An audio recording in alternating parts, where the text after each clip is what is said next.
Ley 3 de la naturaleza humana. Ve más allá de las máscaras. La gente rara vez muestra quién es realmente. Todos usamos máscaras, actuamos, fingimos seguridad, bondad o debilidad según nos convenga o según lo que el entorno espera. Esta ley dice que para entender y manejar a los demás, no debes quedarte con lo superficial. Observa los gestos, las contradicciones, los silencios, lo que oculta.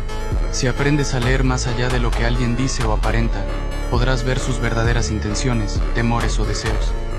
Esto te da ventaja para protegerte, influir o tomar mejores decisiones al tratar con los demás. Conclusión: no te dejes engañar por las apariencias. Quien sabe ver lo que otros ocultan, tiene el poder de anticiparse, de influir y de tomar el control en cualquier relación.